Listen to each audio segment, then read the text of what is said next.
আমার প্রিয় শিক্ষার্থীরা, হিয়ার উই সি। কোনো ক্রমে আমি সেখানে যাচ্ছে না।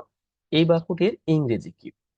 এখানে লিখে রেখেছি in no way am I going there. কোনো ক্রমে আমি সেখানে যাচ্ছি না। Is it correct? এই বাক্যটি কি সঠিক আছে?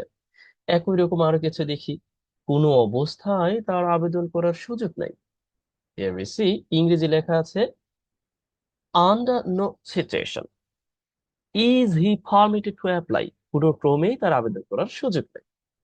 এই বাক্যটি কি সঠিক আছে? এইখানে দেখুন সাবজেক্ট, কারণ পূর্বে হচ্ছে অক্সিলারি ভার্ব। ওকে, সঠিক আছে কিনা তা দেখার আগে আমরা আরো কিছু বাক্য লক্ষ্য করি। যেমন ধরেন এই বাক্যটি, শুষ্ক মৌসুমে পাখিদের বিল ঝিলে দেখা যায় না, দেখাই যায় না, এরকম অর্থ প্রদান একটা একটা মানে অনেকটা এমফাসাইজ, মানে একটা গুরুত্ব দেওয়ার জন্য দেখাই যায় না। আবার এটাও বলা যাচ্ছে যে শুষ্ক মৌসুমে পাখিদের বিল ঝিলে কমই দেখা যায়, এটাও বলা যাচ্ছে। এই বাক্যটার ইংরেজি কি হতে পারে? দেখুন লিখে রেখেছে seldom are birds seen in Wiltshire during dry season. কি একটু আনইজি ফিল হচ্ছে না যে এইভাবে বাক্য আবার দরকার আছে না কিনা? আমরা তো নর্মালি একটা বাক্য তৈরি করতে পারি। দেখুন আমরা সাধারণত এই বাক্যগুলো শিখবো এই জন্য, আমরা যখন রিডিং পড়তে যাই তখন অনেক সময় বাক্যের অর্থ উদ্ঘাটনে ব্যর্থ হই। আবার আমরা চাইলে জোর আরোপ করতে আমাদের স্পেসেও এগুলোকে ব্যবহার করতে পারি, অনেকটা গুরুত্ব আরোপ করতে। যাই হোক, আজকে আমরা অবগত হতে যাচ্ছি বিশেষ করে যে আমরা শুরুতেই লক্ষ্য করি নেগেটিভ সেন্স আছে, এরপরে সাথে সাথে ভার্ব, তারপরে সাবজেক্ট। অর্থাৎ আজকে আমরা অবগত হতে যাচ্ছি ইনভার্জন সম্পর্কে। অনেকেরই প্রশ্ন যে আমরা ইনভার্জনকে কিভাবে ব্যবহার করতে পারি আমাদের দৈনন্দিন প্রয়োজনে, রিয়েল লাইফ এক্সপিরিয়েন্সে এগুলোকে অ্যাপ্লাই করতে পারি। আজকে আশা করছি ভিডিওটি শেষ পর্যন্ত দেখার পর আপনার যত ধরনের প্রশ্ন আছে ইনভার্জন সম্পর্কে সবকিছুর উত্তর পাবেন বলেই আশা করি। যাই হোক, ভিডিওটি শেষ পর্যন্ত দেখে আপনার জন্য রাখা কাজ আপনি করে দিবেন। আমরা দেখি আসলে ইনভার্জন ব্যাপারটা কি, কিভাবে ব্যবহার করা যায়। প্রথমত আমরা এখানে দেখতে পাচ্ছি সাবজেক্টের সামনে ভার্বের অবস্থান। অর্থাৎ ইনভার্জন মিন্স সাবজেক্টের সামনে ভার্বের অবস্থান। ওকে, অর্থাৎ এটাকে আমরা ইনভার্জন বলছি, অর্থাৎ স্বাভাবিকের চেয়ে একটু অস্বাভাবিক। সাধারণত আমরা জানি যে ভার্বটা কি হয়, আমরা জানি ভার্বটা সাবজেক্টের পর বসে, কিন্তু এখানে দেখতে পাচ্ছি যে সাবজেক্টের সামনেই ভার্বটা ব্যবহার হচ্ছে। ওকে, কত ভাবে ইনভার্জন ব্যবহার হতে পারে? এমনি একেবারে সাধারণ সেন্সে এখানেও লক্ষ্য করুন, আমরা দেখতে পাচ্ছি যে প্রশ্ন জিজ্ঞাসা করতে ইনভার্জন, এটা স্বাভাবিকভাবে আপনি যে কোনো প্রশ্ন করুন, সেই প্রশ্ন করার সময় এমনিতেই আপনা আপনি সাবজেক্টের পূর্বে ভার্ব এসে বসে। যেমন এই যে সাবজেক্টের পূর্বে ডু, একটি ভার্ব, একটি সাহায্যকারী অর্থাৎ ডু ভার্ব ব্যবহার হয়েছে। রিসি, আবার দেখুন এই যে যে are you going to market today, আজকে কি আপনি মার্কেটে যাচ্ছেন, সেই ক্ষেত্রে কিন্তু সাবজেক্টের পূর্বে কি অক্সিলারি ভার্ব ব্যবহার হয়েছে। অর্থাৎ এই সেন্স দিতেও কি আমরা একে ইনভার্জন বলছি। রিসি, do you know the use of inversion? আপনি কি ইনভার্জন সম্পর্কে জানেন? Here we see. এরপরে দেখুন আমরা নো বা নট দিয়ে শুরু হওয়া কিছু নেগেটিভ অ্যাডভার্বিয়াল এক্সপ্রেশন এর পরে ইনভার্জন ব্যবহার করতে পারি। ইনভার্জন দ্যাট মিন্স, আগেই ইতিমধ্যে আপনাদের অবগত করেছে যে সাবজেক্টের পূর্বে ভার্বের অবস্থান। যেমন দেখুন এইখানে লেখা আছে যে আন্ডার নো সার্কামস্ট্যান্স, অর্থাৎ কোনো অবস্থায় না, এরকম অর্থ প্রদান করতে। নো ওয়ান নো অ্যাকাউন্ট, এটাও নেগেটিভ সেন্স ব্যবহার হচ্ছে। at no time, in no way, or on a condition, or not until, or not only। এই ধরনের এই যে যতগুলো আপনি ফ্রেজ দেখতে পাচ্ছেন, এই phrase or adverbial phrases or expressions, এইগুলো যখন বাক্যের শুরুতেই ব্যবহার হয়, অর্থাৎ যখনই শুরুতে ব্যবহার হবে, আপনারা সবসময় মাথায় রাখবেন যে এইগুলোর পরেই, তার মানে কি এইগুলোর পরে আমাদের ইনভার্জন করতে হবে। অর্থাৎ ভার্ব তারপরে সাবজেক্ট। আবার বলছি, এইগুলোর পরে ভার্ব তারপরে সাবজেক্ট আমি বাংলা অর্থ সহ আপনাদের সামনে উপস্থাপন করব। Okay, here we see under no circumstances. Here we see এইখানে আছে under no circumstances here should children travel without an adult. এর অর্থটা কি দেখুন তো। এর অর্থটা হচ্ছে কোনো অবস্থায় একজন প্রাপ্তবয়স্ক মানুষ ছাড়া শিশুদের ট্রাভেল করা উচিত না, অর্থাৎ যাতায়াত করা উচিত না, ভ্রমণ করা উচিত না। দেখুন তো, আমি সুন্দরভাবে এই যে যে ইনভার্জনটা এখানে বসিয়ে দিয়েছি, অর্থাৎ এই যে যে হওয়ার কথা ছিল, এই চিলড্রেনের পরে শুড হওয়ার কথা ছিল, কিন্তু আমরা শুডকে চিলড্রেনের পূর্বেই বসিয়ে দিয়েছি, অর্থাৎ সাবজেক্টের পূর্বে বসিয়ে দিয়েছে। তার মানে এটা একটু লিখে রাখবেন, অর্থাৎ কোনো অবস্থাতেই, ঠিক আছে, এরকম অর্থ নির্দেশ করছে। Next we C an in way, did we agree to this, অর্থাৎ এখানে অর্থটা দিচ্ছে যে কোনো অবস্থায়। ডিড উই, দেখুন এই ফর্মটি হচ্ছে নেগেটিভ সেন্স দিচ্ছে, যার কারণে আমরা কি করেছি, এইখানে ভার্ব পেয়ে এনেছি। এরপরে সাবজেক্ট, অর্থাৎ কোনো অবস্থাতে এটার সাথে আমরা একমত ছিলাম। Have you got right now? Okay, আমরা পর্যায়ক্রমে সব দেখবো, তখন বুঝতে পারবো। এই যে শুরুতেই যে দুইটি বাক্য বলেছিলাম, যে আন্ডার নো সিচুয়েশন, কোনো অবস্থাতেই is he permitted to apply, right now have you got. আশা করছি আপনি এখন বুঝতে পেরেছেন। অর্থাৎ এইগুলো হচ্ছে নেগেটিভ সেন্স প্রদানে আমরা যে অ্যাডভার্বিয়াল যে এক্সপ্রেশন অফ ফ্রেজেস ব্যবহার করে থাকি, তারপরেই আমরা কি করতে পারি, খুব সহজেই এইভাবে অক্সিলারি ভার্ব এরপর সাবজেক্ট ব্যবহার করে আমাদের কাজটি করতে পারি। এখন এটা কিন্তু আমরা নর্মালি করতে পারি, পারি কিনা? নর্মালি আমরা কিন্তু এইভাবে পারি যে he is not permitted to apply কি আন্ডার দিস সিচুয়েশন, অর্থাৎ এই অবস্থাতে, এই অবস্থাতে। কিন্তু সেই জায়গায় আমরা যখন এইভাবে নেগেটিভ সেন্সটা প্রকাশ করছি শুরুতেই, এই জন্য আমরা ঠিক এইভাবে দেওয়ার চেষ্টা করবো, আর এটাই হচ্ছে কারেক্ট। ওকে, একই রকম ভাবে in way am I going there, অর্থাৎ আমি কোনো ক্রমে সেখানে যাচ্ছি না। আপনার কাজ হচ্ছে আপনি খুব সহজভাবে এই যে যে নো অন নো কন্ডিশন, এইটা দিয়ে একটি বাক্য তৈরি করবেন। আর যদি সম্ভব হয় আপনি নট অনলি দিয়েও করতে পারেন, বা আপনি এটা দিয়েও করতে পারেন, অ্যাট নো টাইম, এটা দিয়েও আপনি করতে পারেন। এই দুটো দিয়ে করতে পারেন। এটার অর্থটা হচ্ছে এটাও ওরকমই অনেকটা এই যে যে আন্ডার নো সিচুয়েশনের মতোই অর্থ দেয়, আবার অ্যাট নো টাইম এটাও অনেকটা এরকম অর্থ দেয়। ঠিক আছে, কাছাকাছি আর কি অর্থ প্রদান করে। অর্থাৎ আপনি কিন্তু খুব সহজেই বাক্য তৈরি করতে পারেন। Okay. এই দুটি বাক্য মূলত নেওয়া হয়েছে ব্রিটিশ কাউন্সিল, তাদের যে ওয়েবসাইট আছে সেখান থেকে, সুতরাং আপনার চিন্তার কোনো কারণ নেই। ওকে, নেক্সট উই সি আমরা, দেখুন এই ইনভার্জনকে ব্যবহার করতে পারি নাইদার, নো, সো এর পরে। অর্থাৎ আমরা যখন আহ, গুরুত্ব আরোপ করতে, অর্থাৎ আমি বললাম যে I don't like watching movies, অর্থাৎ আমি কি মানে ভয়ঙ্কর মুভিগুলো পছন্দ করি না, দেখতে পছন্দ করি না। Here we say I don't like watching scary movies, অর্থাৎ আমি ভয়ঙ্কর মুভিগুলো দেখতে পছন্দ করি না। এরপরে দেখুন এখানে লেখা আছে না ডু মাই কিডস, অর্থাৎ আমার বাচ্চারাও পছন্দ করে না। বুঝতে পারছেন? এখন আমরা কিভাবে লিখতাম, স্বাভাবিকভাবে লিখতে my kids also do not, বা আমরা বলতে পারি my kids also do not like watching this type of scary movie, right? Here আমরা ওইভাবে না লিখে খুব সহজে এইভাবে লিখতে পারি যে না, আমরা জানি ইতিমধ্যে অবগত হয়েছে যে নাও নো সো এরপরও আমরা ইনভার্জন ব্যবহার করতে পারি প্রাসঙ্গিকতা ক্রমে। অর্থাৎ আমার বাচ্চারাও দেখে না, অর্থাৎ এইরকম অর্থটা দিচ্ছে, আমার বাচ্চারাও এই ভয়ঙ্কর মুভি দেখে না। আবার দেখুন and they go to school every morning, তারা প্রতিদিন সকালে স্কুলে যায়। সো ডু আই, আমিও যাই। দেখুন এই ধরনের বাক্য আপনারা সাধারণত পরীক্ষার হলে পাবেন। অর্থাৎ এটা কি হতে পারে, কয়েকটি অপশন দেওয়া থাকতে পারে, তারপরে এইভাবে বলা হতে পারে। ডেফিনেটলি আপনাকে কিন্তু সঠিকভাবে প্রদান করতে হবে। অর্থাৎ এগুলোকে বলা হচ্ছে inversion.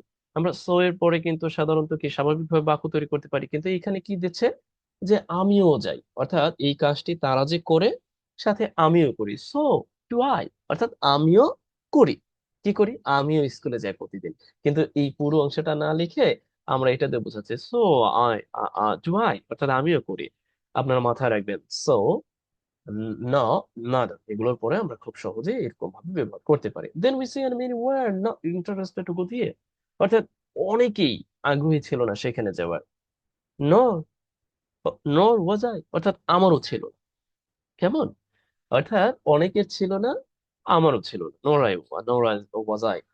Okay, then we say, আমরা এরপর দেখতে পাচ্ছি 4 নাম্বার ব্যবহার never, little, rarely, seldom, little, rarely, seldom। এরপরও আমরা ইনভার্জন ব্যবহার হতে দেখি। Source British council, take it easily, যাতে আপনাদেরকে স্বচ্ছ এবং অনেকটা কি মানে বোধগম্যতার সাথে, যাতে আপনাদের কোনো ধরনের ডাউট না থাকে, সেই ব্যাপার দিকে লক্ষ্য রেখেই here I have and such a source, যে কোথা থেকে আমি নিয়েছি। ওকে, then we see never have I been so happy to see someone, অর্থাৎ এখানে অর্থটা দিচ্ছে মানে আমি কখনোই এত খুশি হইনি কাউকে দেখে। বুঝতে পেরেছেন? অর্থাৎ এইরকম অর্থ প্রদানে আমরা এইভাবে এটা ব্যবহার করেছি। আবার আমরা স্বাভাবিকভাবে কিন্তু বাক্যটি লিখতে পারি, I never have seen so happy to see someone, অর্থাৎ এই বাক্যটিকে একই কথা আমরা এইভাবে লিখতে পারি, কিন্তু আমি যখন এই নেগেটিভ ফর্মটাকে শুরুতে ব্যবহার করব, একটু গুরুত্ব আরোপ দেয়, মানে গুরুত্ব দেয় যে কখনোই, হ্যাঁ, এরকম অর্থ প্রদান করছে। এটাও এরকমই হয়, আমি দেখিনি, মানে আমি কাউকে দেখে এত খুশি হইনি, এরকম অর্থ প্রদান করছে। Here we see an little does he know about the incident, অর্থাৎ সে ঘটনাটি সম্পর্কে কমই জানে। এই যে যে কমই জানে, এইটা প্রধান এইভাবে। এখন দেখুন, এইটা এই যে যে কমই, এই যে যে গুরুত্বটা আরোপ করা হয়েছে, এই জন্যই মূলত এই নেগেটিভ এক্সপ্রেশনটা আমরা শুরুতে দিয়েছি। এখন আমরা যদি এটাকে স্বাভাবিকভাবে লিখতাম, অর্থাৎ আমরা যদি এইভাবে লিখতাম যে হি, এইভাবে লিখতাম, অর্থাৎ knows the incident little, অর্থাৎ আমরা বলতে পারি যে little no or little incident or a little or a little, বা আমরা যেটাই বলি, অর্থাৎ এই ঘটনাটা সম্পর্কে সে কি কম জানে। ওকে, রিসি, তার মানে যখন আমরা এইভাবে ব্যবহার করতাম যে কম জানে আর কি, মানে একেবারে জানা না বললেই চলে, সেই ক্ষেত্রে কিন্তু আমরা কি দিচ্ছি, জাস্ট এটার ব্যবহারটা আমরা সঠিক ওয়েতে অ্যাডভার্ব হিসেবে শেষের দিকে ব্যবহার করছি। কিন্তু যখন আমরা শুরুতে ব্যবহার করছি তখন এরকম অর্থ হচ্ছে কমই জানে, সেই ঘটনাটি সম্পর্কে খুব কমই জানে। আবার একই রকম ভাবে যে সিলডামস, এটারও অর্থটা কি, এদিকে লক্ষ্য করি, এগুলোর পরে ইনভার্সন হয় এই যে সিলডামস, অর্থাৎ আমি যেহেতু শুরুতে নেগেটিভ সেন্সটা প্রদান করেছি ডেফিনেটলি হিয়ার আমরা কি যে ভার্বটি ব্যবহার করব সাথে সাথে। ওকে, আশা করছি বুঝতে পেরেছেন যে পারসিন উইল ঝিল ডিউরিং ড্রাই সিজন, অর্থাৎ ড্রাই সিজনের সময়, শুষ্ক মৌসুমে সাধারণত উইল ঝিলে এই বাক্যগুলোকে দেখা যায়। Have you got right now? আশা করছি বুঝতে পেরেছেন। আবার আপনি কিন্তু চাইলে এটা স্বাভাবিকভাবে লিখতে পারতেন যে বড় সিল্ড সেই ওয়ার্ড, আপনি লিখতে পারতেন, অন্যভাবে লিখতে পারতেন, কমপ্লেক্স করে লিখতে পারতেন, no problem. Here we see, আশা করছি বুঝতে পেরেছেন। Next we see no sooner, barely, hardly, scarcely, এগুলো কিন্তু আমরা অ্যাজ এ গ্রামার হিসেবে ছোটবেলা থেকে পড়াশোনা করে এসেছি, এরপরও আমরা অর্থ দেখার চেষ্টা করব। হটলি হ্যাড উই সেট ডাউন, ওকে, অর্থাৎ আমরা মানে এখানে পুরো সেন্সটা না বলে বোঝা অর্থটা দেওয়া খুবই মুশকিল। when we were taught to evacuate the building, অর্থাৎ যখনই আমাদের, এরকম অর্থ দিচ্ছে যে আহ, কি আমাদের বিল্ডিংটি খালি করতে বলা হতে না হতেই কি আমরা সেখানে বসেছিলাম না। ওকে, আমরা সেখানে বসেছিলাম না, এরকম অর্থ প্রদান করছে। মানে হতে না হতেই, দেখুন, যখন দুটি ঘটনার একটি অপরটির পরে ঘটে, মানে হতে না হতেই, করতে না করতেই, খাইতে না খাইতেই, যাইতে না যাইতেই, পড়তে না পড়তেই, শুনতে না শুনতেই, ওকে, ইন্টার করতে না করতেই, এইরকম অর্থ প্রদানে মূলত এই নো সুনার, হটলি, হটলি, স্কর্সলি। তবে এই হটলি বা হটলি এগুলো আবার এককভাবে ব্যবহার হয়, মানে হয় না বললেই চলে, এরকম অর্থ প্রদান করে। যেমন বাউলি, জানা না বললেই চলে, আমি যদি বাউলি নো, অর্থাৎ সে জানা না বললেই চলে, হ্যাঁ, বাউলি গো, জানা না বললেই চলে, এরকম কিন্তু আমরা ব্যবহার করতে পারি।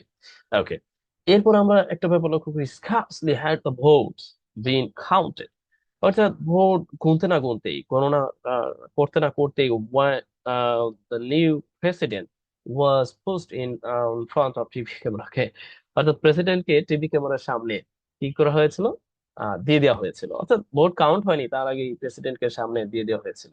Here we see, অর্থাৎ এইখানে আমরা একটা ব্যাপার লক্ষ্য করি, হার্ডলি, স্কটসলি যখন আমরা শুরুতে ব্যবহার করছি, এরপরে আমরা অন্য যে অংশটি আছে, Here we see, এই অংশটির জন্য আমরা এইখানে লক্ষ্য করছি যে ওয়ান ব্যবহার করেছি, এই ব্যাপারটা লক্ষ্য করবে। অর্থাৎ হার্ডলি, স্কটসলি হলে আমাদের বাক্যে অবশ্যই কি শেষ করে আমরা পরবর্তী অংশের জন্য কি ব্যবহার করবো, ওয়ান ব্যবহার করবো। বাট যখন আমরা নো সোনার দেখবো তখন আমাদের ব্যবহার করতে হবে দ্যাট। এটা কিন্তু অবশ্যই অবশ্যই মাথায় রাখতে হবে। এই ব্যাপারটা কিন্তু আপনার মনে না থাকলে সমস্যা।